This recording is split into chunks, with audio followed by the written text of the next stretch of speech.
Every creative in this music industry wants to have a successful social media profile. We know this.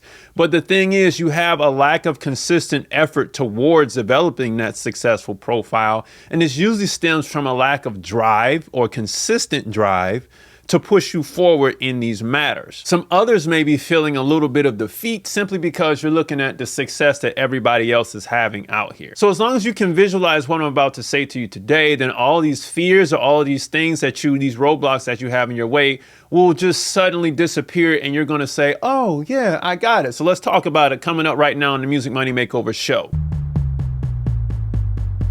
Hey everybody, welcome back to the Music Money Makeover show. My name is Casey Graham, and yes, I've been in your position as a producer, successfully trying to make content for Instagram, right? But I move some gears a little bit differently, and I've switched some gears to educating you all through YouTube, and it's the same concept, right? So for me, in order to find that consistent level of quality content and also finding the frequency, I had to figure out, okay, what would it take to engage my audience? But really, not that, but what is it that I'm actually doing with these networks? So take this with a grain of salt, and it's going to help you open up your horizon. Check it out. Here's what it's going to take for you to broaden your mindset, right? With what you're doing so it actually makes sense. You want to visualize your social media profiles as mini TV networks. So if you can imagine that your Instagram, your TikTok, and YouTube pages are their own individual networks that make up your conglomerate of networks, then this will begin to make sense. These pages are a blank slate for you to amass attention online and magically get people to show up in the physical or buy products from you. It is the same exact thing that television networks do. Instagram, TikTok, and YouTube are technically your providers. They're like your cable providers, right? So if you have, let's just say you're MTV, but you utilize Cox Cable, Xfinity, Charter Cable, you know what I mean? You use all these providers. These are nothing but providers. And it is on you to take your network content and put it through these providers. So now that you have that, let's broaden it a little bit more. You want to develop your content programming. So if you know, back in the day, it was called television programming. But now this phrase doesn't exist, but I'm giving it that. I'm coining it content programming. Content must be planned and developed before execution. For the most part, I'm gonna say 87 to 90% of it should be planned before execution.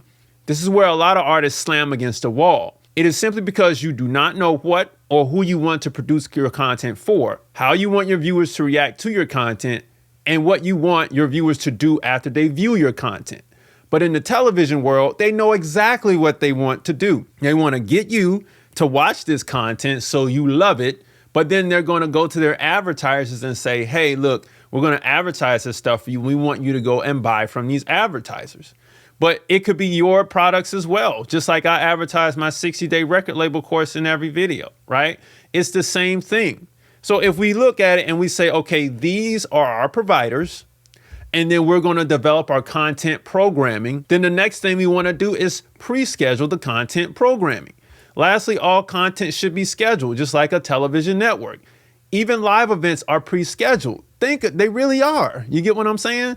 Scheduling will help you out with fatigue and organization. You have to have a system of checks and balances if you want to succeed with a music career in today's day and age. So let me address the live thing. We're able to go live very quickly. Now we can just turn on the phone and boom, we're in there, we're going live. That's great and all. But we know that with TV, all live programming is scheduled. You get what I'm saying? And then there's like a 5-minute buffer to make edits and things like that. But all of your live content, hey, I'm going live at da-da-da-da-da-da-da-da.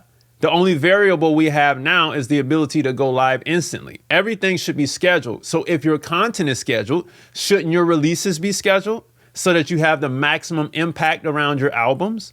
So now if we go through it again, we have many TV networks, or providers rather, and you are a mini TV network that pushes pre-programmed content through the provider. And then we also schedule our programmed content. So now I just organize everything that you're going to do. You get what I mean? Only 10% of this stuff is going to be, on the cusp of things, on the whim. You know what I mean? We're just shooting from the hip and seeing what happens. But the rest of this stuff is going to be scheduled. You get what I mean? Now, what happens if you go off air? People stop tuning in. And if you have no people to tune in, then eventually they will go elsewhere for their entertainment. It's as simple as that. Now, do you have to post every day? If you want your mini TV network to remain active, yes. However, you must remember that your programming was planned unless it is live content, sometimes.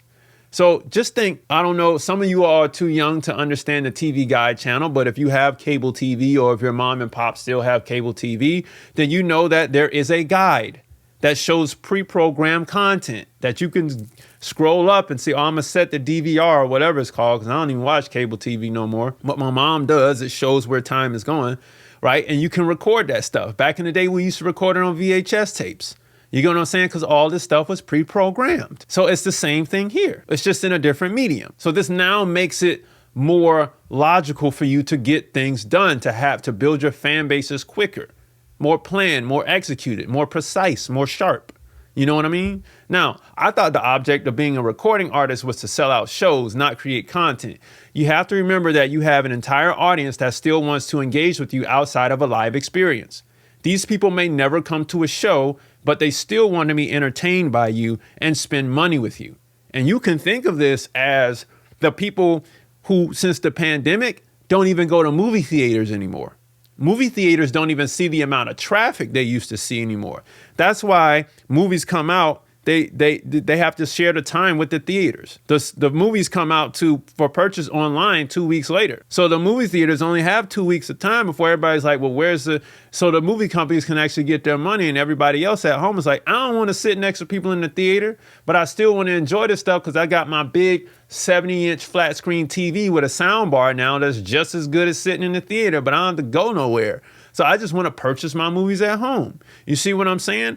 And social media does this. So long as you understand this, you can open up your mind to say, you know what? It's not just about the live show. It's not just about selling music. It's about entertaining those who want to be entertained with my music online as well as in the physical. But if we're going to do it online, we're going to pre-program this thing, and then we're going to be good to go, because now we can scale things. And I'll talk about that in a later video this week or next week about what you're going to do to actually build. Now, here's what I suggest. Start simple and focus on the who, what, when, where, and why aspects of your content to develop a master plan for building your multimedia empire in the music world. So who you're doing it for, what are you doing it for, when are you going to do it, where are you going to do it, and why are you going to do it? And that's all you need to worry about. That's goal setting one-on-one right there.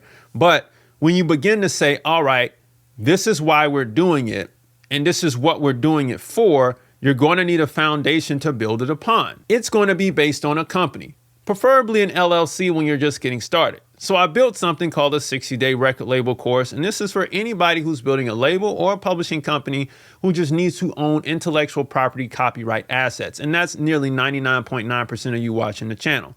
So this is a framework to establish your record label in a perfect 60-day sequence. Setting up the LLC, the bank account, collecting international and domestic publishing royalties without the middleman taking 15%, and then utilizing the contract templates to actually learn how the game is played within this music world.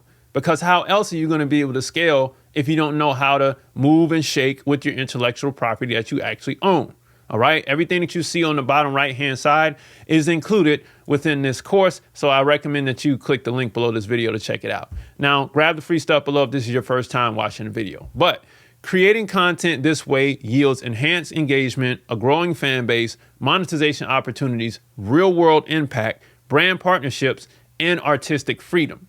But if you say we're going to do everything on the whim and we're not going to pre-program it, then we end up with a dwindling online presence, missed opportunities, sense of defeat, reduced revenue, loss of audience connection, and stagnation.